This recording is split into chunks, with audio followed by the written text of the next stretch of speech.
Hello everyone, talent with Sharma Shivika में मैं आपका हार्दिक दिल से स्वागत करती हूँ। आई होप आप सब लोग बहुत अच्छे होंगे, अपनी वाइब्रेशंस को रेज कर रहे होंगे, सभी का अच्छा सोच रहे होंगे और अपने साथ भी सब कुछ अच्छा कर रहे होंगे, क्रिएट कर रहे होंगे, मैनिफेस्ट कर रहे होंगे।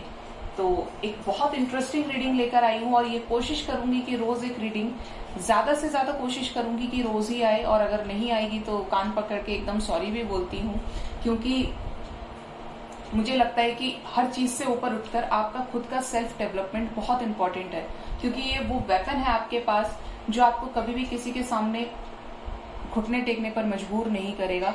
आप स्ट्रांग बने रहेंगे। ठीक है, वैसे भी मैं हर वीडियो में यही बोलती हूँ, नेवर एवर चेज एनीवन। जो आपका है आपके पास आएगा और जो आपका है ही नहीं उसे तो बहाने से जाना ही है। ठीक है, तो ये यहाँ पर देखते हैं। आज रीडिंग का टॉपिक है कि आपकी ग्रोथ क्यों रुकी हुई है, क्यों जो आप सोच रहे हैं वो नहीं हो पा रहा है। तो देखते हैं क्या एनर्जीज आती हैं। जो बेस्ट से बेस्ट गाइडेंस होगी वो मैं आपको प्रोवाइड करूंगी, पर डेफिनेटली ये वीडियो आपके लिए इंपॉर्टेंट होने वाला है। गाइड करें एंजल्स, व्यूअर्स, मेरे व्यूअर्स को प्लीज गाइड करें कि उनकी ग्रोथ क्यों रुकी हुई है। प्लीज गाइड करें एंजल्स, मेरे स्पिरिट गाइड्स, मेरे व्यूअर्स की ग्रोथ क्यों रुकी हुई है, क्या रीजन है जिसकी वजह से उनकी ग्रोथ नहीं हो पा रही है, जो सोच रहे हैं वो नहीं अचीव कर पा रहे हैं। फर्स्ट इज, यहां से स्टार्ट करते हैं, the victory, contract, women holding a coin, door to personal healing and happiness, the thinking man, strategy. Next is healer of the ages, fifth chakra archangel Gabriel, blossoming abundance, indecision, second chakra archangel Ariel, and bottom of the deck is angel of strength. ये बहुत काम का video होगा, ये मैं आपको बता दूं, क्योंकि ये चीज आपकी लाइफ में कभी ना कभी लैक कर रही होगी। जो आप कर रहे होंगे, अचानक से ये सारी चीजें ऐसी आ जाएंगी आपकी लाइफ में कि जो पूरी तरीके से डिस्ट्रॉय कर सकते हैं, डिस्ट्रक्शन कर सकते हैं। तो यहाँ पर ये नजर आ रहा है कि आपकी ग्रोथ ना होने का रीजन कुछ इस तरीके का है कि आप पहले तो किसी तरीके का कर्मा फेस कर रहे हैं। अप्रॉक्स मई से कर्मा की जो क्लेंजिंग है वो फास्ट हो गई है और ये अगस्त तक चलेगा। ठीक है, और यहाँ पर ये सिचुएशंस नजर आ रही हैं कि आपका ये प्रॉब्लम हो सकता है कि जब आप बहुत मेहनत करते हैं, हार्डवर्क करते हैं और करते करते बिल्कुल उस चीज के नियरेस्ट पॉइंट पर आ जाते हैं, तो क्या होता है, अचानक से आपको इतनी नेगेटिविटी आ जाती है, इतने ज्यादा प्रॉब्लम्स क्रिएट हो जाते हैं आपके माइंड में, और ओवर थिंकिंग इश्यूज की वजह से ही आप उस चीज से दूर हो जाते हैं। मतलब लास्ट तक आए भी और जीतने से पहले ही बैकआउट कर लिया, जो कि आपको नहीं करना चाहिए। ये एक प्रॉब्लम आपकी नजर आ रही है। दूसरा है ही कर्मा क्लेंजिंग की एनर्जी, तो जो चीजें आपके लिए नहीं है वो निकलेंगी आपकी लाइफ से। एक चीज यहाँ पर ये भी नजर आ रही है कि आपको जहां पर सही पैसे का इन्वेस्टमेंट करना चाहिए था, चाहे आपकी एजुकेशन हो, चाहे आपका करियर हो, चाहे आपके फाइनेंस, आपने जिस भी चीज में एनरोल किया है, चाहे जॉब में स्विच किया है या अपने फाइनेंसिस को लेकर, एजुकेशन को लेकर, आपने जहां पर भी स्विच किया है, ये चीजें नजर आ रही हैं कि आपने सही डिसीजंस नहीं लिए, या तो वो डिसीजन औरों के कहने में आके लिए हैं, या सेल्फ मेड तरीके से भी अगर आपने स्टैंड लिया है अपने लिए, तो आपको बार बार ये रियलाइज हुआ है कि यार इससे अच्छा तो जो पेरेंट्स बोल रहे थे, जो फ्रेंड्स ने बोला था वो कर लेता हूँ या कर लेती हूँ, ये कर लेना चाहिए था। तो आपकी क्या सिचुएशन हो जाती है कि ना वहां का रहा ना यहाँ का रहा, मैं तो बर्बाद हो गया या बर्बाद हो गई, ये आपको लगता है। क्यों? जब वो स्टार्टिंग स्टेज में आप अपने लिए स्टैंड लेते हैं, और क्योंकि देखिए, जब आप लीक से हटके कुछ करते हैं, रिस्क लेते हैं, जो गलत बात नहीं है, लेकिन उस पर टिके रहना बहुत जरूरी है। उसको स्टक फील ना करके, स्टेगनेंट ना होकर, उसमें आपको हर दिन हार्ड वर्क करना चाहिए, और ये मुझे लग रहा है कि आप ये नहीं करते हैं। आप जिस भी चीज को स्टार्ट करते हैं, पैशनेट तरीके से स्टार्ट करते हैं, और बाद में धीरे धीरे जो चीज 100% की एक्यूरेसी से स्टार्ट होती है, उस पूरे स्टेमिना के साथ, पूरे जोश के साथ, वो धीरे धीरे आप रेजोनेट कर सकते हैं कि वो 10% करके कम होता चला जाता है, और जब वो बिल्कुल जीरो हो जाता है तो आप वहां से क्या करते हैं, बैकआउट कर लेते हैं। ये बहुत लोगों से रेजोनेट होगा, बट जिस माइंडसेट के साथ आप उसे शुरू करते हैं, उसी माइंडसेट के साथ आप उसे नहीं देख पाते, ना ही उसको अचीव कर पाते हैं। उसकी जो मिठास, उसका जो कामयाबी का जो रिजल्ट है वो आप नहीं भोग पाते हैं। ठीक है, ये यहाँ पर मुझे सिचुएशंस नजर आ रही हैं। बहुत लोग बहुत पॉजिटिव होते हैं, लेकिन आपको क्या करते हैं लोग, नेगेटिव कर देते हैं। अरे ये क्या करना है, ऐसे थोड़ी करना है, ये किया तुमने, गलत किया है, ऐसा किया है, वैसा किया है। तो कम्युनिकेशन स्किल्स ना अच्छे होने की वजह से आप लोगों को समझा नहीं पाते कि ये मैंने सही किया है, या आप उनको आंसर नहीं कर पाते। ये भी मुझे यहाँ पर नजर आ रहा है, क्योंकि यहाँ पर आपका थ्रोट चक्रा ब्लॉकेज हो सकता है, जिसकी वजह से जो भी पॉजिटिविटी आपको मिलनी चाहिए, जो भी चीजें जिस पर आपको खुद स्टैंड लेना चाहिए, क्योंकि आप कर रहे हैं तो अचीव आप ही करेंगे, दुनिया ने तो अचीव नहीं करना है, लेकिन आप उनको आंसर नहीं कर पाते। आप या तो बड़े हैं, या उनको एक्सपीरियंस है, ये है वो है, ऐसा है वैसा है, तो आप क्या करते हैं, सुनकर शांत हो जाते हैं। और आपके दिमाग में वो नेगेटिविटीज इस तरीके से अटैक करती हैं कि आप उन चीजों को लेकर गोल ओरिएंटेड नहीं बन पाते। आपको मतलब ये आप क्या हो सकता है कि कानों के कच्चे, आपको हो सकता है बुरा लगे इस बात का, माफी भी चाहूंगी मैं, लेकिन मैं शुगर कोट नहीं करती हूँ। जो चीज आपके लिए बेस्ट है, एडवाइस उसी को करूंगी।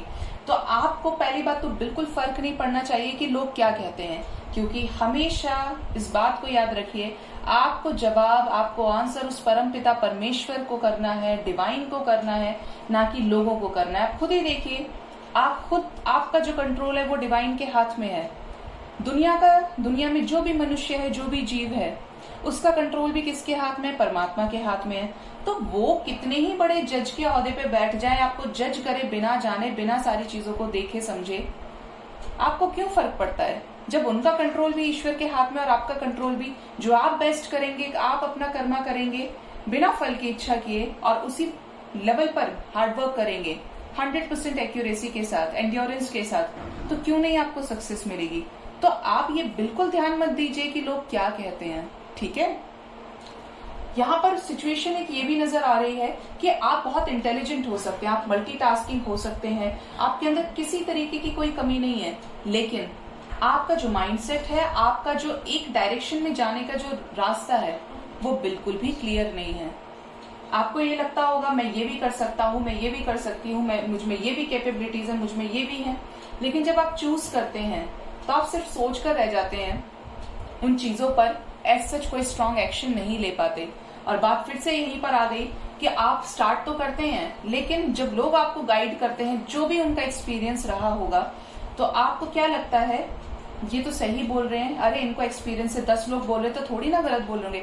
बेशक वो गलत हो, क्योंकि सोसाइटी एक के कहने पे चलने लग जाती है। देखा किसी ने नहीं है, लेकिन सब ये कहेंगे हमने देखा है, जैसे भूत के लिए बोल देते हैं हमने देखा है, वो बोलेंगे कि हाँ हमने भी देखा है, लेकिन किसने देखा ये तो किसी को नहीं पता, बट एक क्रिएट हो गया। तो आप उस क्रिएशन के चक्कर में आ जाते हैं, फंस जाते हैं आप पूरी तरीके से। आप लोग स्ट्रैटेजीज नहीं बनाते, और बहुत लोग स्ट्रैटेजीज बनाते हैं, उनको पता भी चल जाता है, तो फिर से किस में आ जाते हैं, ओवर थिंकिंग की एनर्जी में आ जाते हैं कि ये मेरा तो है। हो सकता है यहाँ पर मेरे बहुत सारे व्यूअर्स ने किसी छोटे या बड़े बिजनेस को लेकर भी स्टार्ट किया हो, और सोचते सोचते उस चीज को अपने हाथ से जाने दिया, स्टैंड नहीं लिया। ठीक है, तो ये यहाँ पर नजर आ रहा है। अल्टीमेटली आप दो सिचुएशंस में जगल करते रहते हैं, जो आपकी ग्रोथ का सबसे बड़ा ग्रोथ ना होने का रीजन है। क्योंकि जब हम दो तरफा नाव में सवारी करते हैं तो हमेशा इंसान डूबता ही है। आपको एक में ही करना है, जो भी करिए एक में कीजिए। वो ठीक है कि एक सेकेंड ऑप्शन आपको तैयार रखना है कि अगर ये नहीं हुआ तो वो भी, लेकिन आप ऐसा मत सोचिए। जब भी आपको अंदर से आवाज आए, कोई आपसे ये बोले ये नहीं हो सकता, तो आप उससे ये पूछिएगा कि ये क्यों नहीं हो सकता। मेरे अंदर ये आदत है कि अगर मुझे कोई बोले सामने से नहीं हो सकता, ऐसा तो 1000 में से किसी एक के साथ होता है, मतलब क्यों नहीं हो सकता, मुझे वो चीज बताओ ना। फिर वो ये बोलेंगे ऐसा लोग कहते हैं, ऐसा होता है, वैसा होता है, हमने ये देखा है, वो देखा है। मैं आपको अपनी पर्सनल लाइफ का एक्सपीरियंस बताती हूँ, लेकिन मैं उन आंसर से सेटिस्फाई नहीं होती, क्योंकि मुझे ये जानना होता है हमेशा, ये हो नहीं सकता तो क्यों नहीं हो सकता। अगर मैं 100% किसी चीज में दूंगी, मैं दिन रात उसी चीज को करूंगी, तो वो क्यों नहीं हो सकता। वरदराज के बारे में आप सबने सुना होगा, आप हमेशा एक दोहा आपने पढ़ा होगा, कुछ ऐसे बोलते हैं ना, रस्सी आवत जात के सिल पर पड़त निशान, करत करत अभ्यास करत जड़मत होत सुजान, रस्सी आवत जात के सिल पर पड़त निशान। तो वो एक बहुत बैड स्टूडेंट था, बहुत बेकार स्टूडेंट था पढ़ाई लिखाई में, हर साल फेल हो जाता था। लेकिन जब उसको स्कूल से निकाल दिया गया, जब उसने रस्सी से पानी खींचा, उसने ये देखा कि जब रस्सी से पानी खींचते खींचते टाइम के बाद उस पत्थर पर उस रस्सी का निशान बन गया, जिसमें आप देख सकते हैं कि पत्थर से कितनी स्ट्रांग होगी रस्सी। रस्सी तो नहीं हो सकती, तो वो टूट जाएगी, लेकिन जब उसने रेगुलरली उस एक चीज को किया तो उस पत्थर पर भी निशान डल गए। तब उस दिन उसको समझ में आया कि अगर ये निशान पर, ये रस्सी इस पत्थर पे निशान डाल सकती है, तो क्या मैं मेहनत करके कुछ अचीव नहीं कर सकता। और आप सभी जानते हैं आज वरदराज अपने आप में कितने बड़े एग्जाम्पल है। ऐसी कितनी स्टोरीज है कि लोगों ने पीछे खींचने की कोशिश करी, बट क्या हुआ, सक्सेस मिली ना। तो सबसे पहले एक बात हमेशा ध्यान रखिएगा कि ये तो टैरो हो गया, आपको समझाने का एक मीडियम कि आप सेल्फ ग्रो करें, सेल्फ लव कर पाए, अपनी वर्थ को पहचाने। बट एक चीज हमेशा बोलूंगी, आपकी बीमारी हो, आपका करियर हो, आपकी लव लाइफ हो, कोई भी सिचुएशन हो जिसमें आप पूरे तरीके से स्टक हैं, उस चीज पर हमेशा ध्यान रखिएगा कि वो चीज जितनी बार भी अपना नेगेटिव रिजल्ट दे रही है, उसके उतने ही ज्यादा सक्सेसफुल होने के चांसेस बढ़ जाते हैं। उतने ही ज्यादा, जितनी बार रिजेक्शन होगा उतनी बार वो चीज सक्सेसफुल होने का उसका जो रेशो है वो बढ़ जाता है। अब कैसे बढ़ता है? रेशो इसलिए बढ़ता है, जब आपने एक बार गलती करी, वो चीज आप वो अचीव नहीं कर पाए, लेकिन क्या हुआ, अचीव नहीं हुई, आपने फिर से उस गलती से सीख के आगे कुछ किया, फिर से आप फेल हुए, आपने फिर से किया।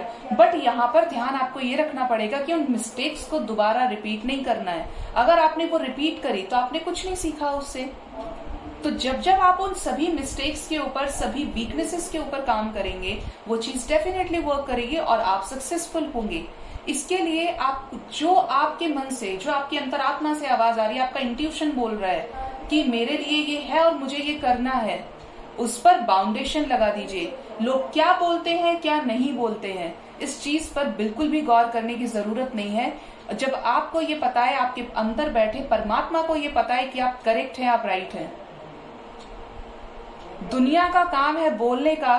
दुनिया ने तो सीता माता को भी बोला था, और सीता ने प्रमाण कैसे दिया था अपना, धरती में समाकर। वो इतनी पवित्र थी, और बाद में एहसास सबको हुआ, लेकिन बाद में एहसास करवाने की यहाँ पे जरूरत नहीं है, क्योंकि वो सतयुग था और ये कलयुग है। यहाँ पर एहसास भी नहीं होगा लोगों को, थोड़ी देर का नाटक होता है। आपने क्या देखा है, जब इंसान की मृत्यु हो जाती है तो उसके कई दिन तक लोग शोक मनाते हैं, बट जब वो इंसान जीते जी होता है तो हम कितना वैल्यू करते हैं उसको, कितने रिस्पेक्ट देते हैं। आपके घर में भी हुआ होगा, मेरे घर में भी हुआ है, संसार में सदियों से ही चलता आ रहा है।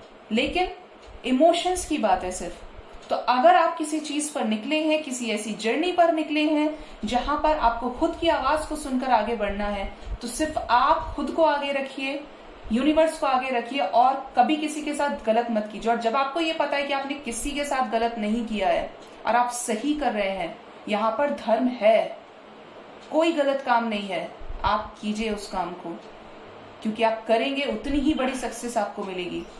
तीसरी चीज ये कि जब भी आप किसी चीज के लिए स्टैंड लेंगे, आप इस बात को हमेशा ध्यान रखिए कि जो भी आपके रास्ते में आ रहा है, मैं एकदम क्लियर कट बोलती हूँ, और जो उस चीज में एक ऑब्स्टेकल क्रिएट कर रहा है, कट ऑफ कर दीजिए, सबको कट ऑफ कर दीजिए।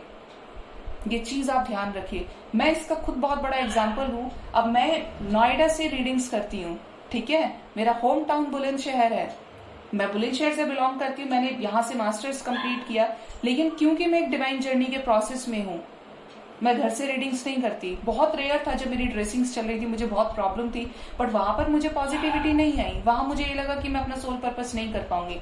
अकेले रहकर सारी चीजों को करना, क्रिएट करना, और हर दिन वही चीज करना जिससे सोल पर्पस मेरा पूरा हो, आप लोगों को एक राइट मैसेज जाए, इस सोसाइटी के लिए कुछ कर पाऊं, इसीलिए अकेले ये सब चीज कर रही हूँ।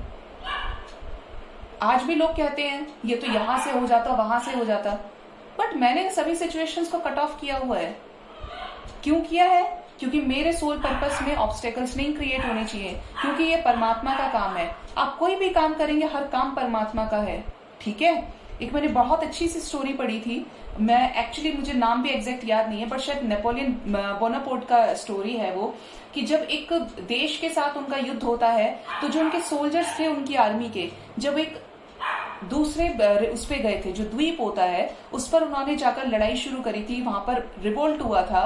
तो उन्होंने क्या किया, जो उनके सैनिक थे बोट्स में ट्रेवल करके दूसरे द्वीप पर गए, उन्होंने वो सारी बोट्स को जला दिया। अब उनके सैनिक उनसे क्या बोले, जो सोल्जर्स थे, कि आपने जला क्यों दिया? अगर हम जीत गए तो हम अपने वापस घर कैसे जाएंगे, और अगर हम हार गए तो बच के कैसे आएंगे? आप समझ रहे हैं, उनको अपनी जान की चिंता थी। बट जो उनके लीडर थे उन्होंने ये बोला कि अब तुम, शायद रशिया के साथ वो युद्ध था, I am not sure, but वो स्टोरी का आप एग्जैक्ट मीनिंग समझिएगा। उनके लीडर ने उनसे ये कहा कि अगर मैंने ये नहीं जलाई होती तो तुम सब यहां से भाग जाते, तुम डर जाते देखकर कि तुम सिर्फ 10% और वो वहां पे 90% है। तुम डर जाते देखकर कि हम तो हारेंगे, लेकिन अब लड़ो या मरो, या तो तुम जीतोगे या तुम मर जाओगे, दूसरा कोई ऑप्शन छोड़ा ही नहीं उन्होंने। तो उन्होंने क्या किया, सभी सिचुएशंस को कट ऑफ कर दिया। और आप यकीन मानिएगा, वो जो 10% जो सोल्जर्स थे वो जीत गए थे। उस 90% जो बहुत बड़ी सेना थी जो सोल्जर्स की, जो अपोजिट कंट्री की थी, आई गेस वो रशिया के साथ ही थी, सारे जीत गए थे, क्योंकि उनके पास दूसरा ऑप्शन ही नहीं था। जब आप अपने आप को इस तरीके से बाउंड कर लेंगे ना कि मेरे पास और कोई दूसरा ऑप्शन नहीं है, और जो भी इस रास्ते में आएगा मैंने सबको कट ऑफ करना है, कोई डिस्ट्रैक्शन नहीं, कोई कुछ भी गलत तरीके से नहीं करना है, आप जीत जाएंगे। अब मुझे देखिए, मैं बहुत बड़ी बात नहीं बोलती, लेकिन मेरा माइंडसेट बिल्कुल क्लियर है।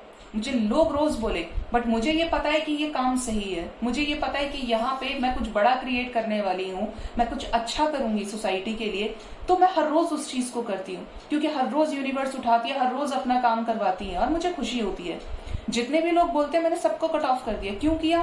क्योंकि वो बोलेंगे, अपने मोह के जाल को मेरे ऊपर डालेंगे। बहुत सारी चीजें आप सबकी लाइफ में होती होंगी, और आप क्या करते हैं, आप इमोशनली ब्लैकमेल हो जाते हैं। हमारा काम ही है, हम लोगों को सुनते हैं और उस रास्ते से भटक जाते हैं। ये नहीं करना है। अगर आप वाकई में किसी चीज को लेकर एम्बिशियस हैं और आपको वो चाहिए, तो ये बहुत अच्छी बात है। लेकिन आप जिस स्टेमिना के साथ, जिस स्टार्टिंग में आपने जो एफर्ट्स लगाए हैं, उसी एफर्ट्स के साथ अगर उन एफर्ट्स को बाद तक मेंटेन करके रखेंगे, तो इस सफलता के रास्ते में बड़े सारे ऑब्स्टेकल्स क्रिएट होते हैं। और वो जब क्रिएट होते हैं जब आप जीत के बिल्कुल नजदीक होते हैं। वो आपको टेस्ट करते हैं कि ये करेगा या नहीं करेगा। और बहुत लोग क्या करते हैं, छोड़ देते हैं रास्ता, और कुछ ऐसे होते हैं जो स्किल्स के साथ, हार्ड वर्क के साथ, स्मार्ट वर्क के साथ उसको कर लेते हैं और जीत जाते हैं, और उसको एनी हाउ पाना चाहते हैं। एक बहुत अच्छा सा एग्जांपल दूंगी, वीडियो लंबा तो हो ही रहा है, बट अगर आपको अच्छा लगे आप सुन सकते हैं, और नहीं अच्छा लगता है तो आप बंद भी कर सकते हैं। यह आपके ऊपर है कि आप इससे क्या मैसेज ले रहे हैं, बट जिस तक वो मैसेज जाना होगा जाएगा। एल्बर्ट आइंस्टीन के फ्रेंड थे एक, जो उनके साथ बिजनेस करना चाहते थे। अब आपको पता है एल्बर्ट आइंस्टीन ने बल्ब की खोज की थी, बट बहुत कम लोग ये जानते हैं कि एल्बर्ट आइंस्टीन एक बहुत बड़े बिजनेसमैन थे। उनके साथ बिजनेस करने के लिए एक न्यू जर्सी से एक बंदा आया था, जो बहुत गरीब फैमिली से था, जो बिल्कुल भी पढ़ा लिखा नहीं था, बट उसका एक रास्ता था कि उसे एल्बर्ट आइंस्टीन के साथ बिजनेस करना है। अब इतने बड़े साइंटिस्ट के साथ, जो वर्ल्ड वाइड फेमस था कि उसने बल्ब की खोज कर दी, इन्वेंशन कर दिया, बल्ब उसने इन्वेंट कर दिया। आपको पता है कि इनका नोबेल प्राइज इनके नाम से दिया जाता है। इनकी जो यूनिट्स होती है हम फिजिक्स में वो यूज करते हैं, just for show respect to them, है ना। वो बिजनेसमैन का माइंडसेट, वो एक नॉर्मल आदमी था। उसने पता लगाया कि ये और न्यू ऑरेंज एज सिटी में रहते हैं, पता नहीं क्या क्या कंट्रीज के नाम तो बड़े अजीब से होते हैं, बट इतना सारा पढ़ने के बाद ना मेरा मिक्स हो जाता है, बट मुझे वो मेन वो याद रहती है स्टोरीज। तो वो जब वहां से आए तो एल्बर्ट आइंस्टीन के ऑफिस में उनको जॉब दिया गया, और ऐसा जॉब दिया था जिसका सैलरी भी कुछ नहीं था, बट उस बंदे का माइंडसेट क्लियर था कि मुझे इनके साथ काम करना है, मुझे इनके साथ बिजनेस करना है, पार्टनरशिप करनी है। अब इतना बड़ा आदमी तो उस बंदे के साथ काम करेगा ही नहीं जिसके पास कुछ भी नहीं है। पार्टनरशिप करने का मतलब है कि आपके पास वैसा फाइनेंस होना चाहिए। वो 5 साल तक इसी होप में काम करता रहा कि एल्बर्ट आइंस्टीन कभी आएंगे, मुझसे मिलेंगे, और मैं उनके साथ बिजनेस की बात करूंगा, मैं बिजनेस पार्टनरशिप करूंगा, हाफ हाफ करेंगे हम लोग। 5 साल हो गए, रोज उसी शिद्दत के साथ काम किया। और एक बात बता दूं, इस 5 साल के बीच के टाइम पीरियड में वो कभी अपने घर लौट कर नहीं गए। क्यों? क्योंकि अगर वो लौट कर आ जाते तो वो ये जानते थे कि मेरा सपना पूरा नहीं होगा। कभी शादी नहीं की, कभी कुछ नहीं, अपने घर वापस नहीं आए कि जब तक वापस नहीं आऊंगा जब तक बिजनेस नहीं कर लूंगा इनके साथ में। आप देखिए, बिजनेस ही नहीं है, ये एक माइंडसेट है, ये एक ऐसा ड्रीम है जो अपने अंदर पल गया और उसे रोज नरिश किया जा रहा है। एक बार आपको ड्रीम चूज करना है, अपना अपने मन में उतारना है, आगे वो ड्रीम आपसे सब कुछ करवा लेता है, बट आपको पेशेंस भी रखना होगा।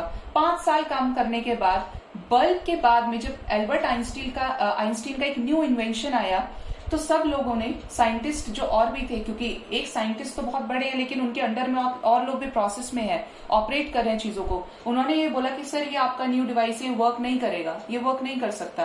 तो उन्होंने क्या बोला कि अब किसी ऐसे को देखो जो ये बोल सके कि ये वर्क करे, क्योंकि मैंने इसमें बहुत कुछ लगा दिया। उस चीज पर 2 साल से प्रोसेस चल रहा था। तो वो जो उनके फ्रेंड थे या जो उनके ऑफिस में 5 साल से बंदा एम्प्लॉय काम कर रहा था, उसने आकर ये बोला कि मैं करूंगा, मैं इसको सेल करके दिखाऊंगा, मैं इसको उसी लेवल पे सेल करूंगा जहां पर इसकी वर्ल्ड वाइड पहचान बन जाएगी। आई गेस ये कोई उनका ग्रामोफोन था या पता नहीं क्या था, बट वो बहुत बड़ा इन्वेंशन था वो भी। और उसको, उसका जो फर्स्ट कॉपी था, जो फर्स्ट पीस था, उसको सेल करने में वो कामयाब रहे थे। देखिए यूनिवर्स मौका देती है सबको जब आप अपने हिस्से का कर्म कर चुके होते हैं, और बहुत मेहनत की उन्होंने, और कोई नहीं कर पाया उस काम को, बड़े बड़े प्रोजेक्ट्स नहीं कर पाए, बड़े बड़े लोग नहीं कर पाए, उसको सेल नहीं कर पाए, लेकिन उस बंदे ने उसे सेल कर दिया। और क्या हो गया, पार्टनरशिप हो गई एल्बर्ट आइंस्टीन जैसे बड़े आदमी के साथ, और आगे जाके इतना बड़ा हाथ बन गया उनका कि दोनों की पार्टनरशिप चली, ऑस्कर मिला, और इतने 1000 करोड़ की प्रॉपर्टी उनके पास आ गई कि सिर्फ एक ऐसा कमजोर सा आदमी जो आया ही ये सोचकर था कि मुझे इसके साथ काम करना है, कैसे जाने। पता है जब ट्रेवल किया था जेब में पैसे नहीं थे, एक माल गाड़ी में चढ़ के छिपकर ट्रेवल किया था कि ये जगह एल्बर्ट आइंस्टीन का ऑफिस, और ये यहाँ रहते हैं, शायद न्यू ऑरेंज जर्सी वो जगह है, और वहां पे जाके वो रहे सिर्फ इसलिए कि मुझे मिलना है इस इंसान से, क्योंकि मुझे आगे करना है। वो सपना पहले ही देख चुके थे। अगर आपके ड्रीम्स क्लियर हैं तो no matter what comes in your life matter नहीं करता, बट आपका सोच ये क्लियर होना चाहिए कि आपको क्या पाना है। लव लाइफ हो, फाइनेंसेस हो, आपके करियर हो, बट वो जो चिड़िया की आंख है वो आपकी क्लियर होनी चाहिए। साइड में दुनिया बोलती है, बोलने का काम है। आज आप अच्छा नहीं कर रहे, कुछ बुरा कर रहे हैं, बाज भी बोलेगी। जब आप बहुत कुछ अच्छा करेंगे तो आपका एग्जाम्पल भी देगी ना। तो आप फोकस्ड रहिए, और सबसे बड़ी बात तो ये है, अपने अंदर झांक कर ये पूछिए कि आप गलत तो नहीं कर रहे। अगर आपको अंदर से आवाज आए कि ये बिल्कुल सही है तो गो फॉर इट, बोलने दीजिए लोगों को, क्योंकि आंसर आपको ऑलमाइटी को करना है, गॉड को करना है, और किसी को करने की जरूरत नहीं है। वो तो टाइम के साथ प्रूव हो जाएगा। ठीक है, तो ये आपकी तरफ आपको बहुत बड़ी गाइडेंस आज के दिन में मैंने देने की कोशिश की है। आई होप आपको इससे राइट गाइडेंस मिली होगी। अगर आपको अच्छा लगे वीडियो तो जरूर से लाइक कीजिएगा, कमेंट सेक्शन में बताइएगा। Thank you so much, bye, take care.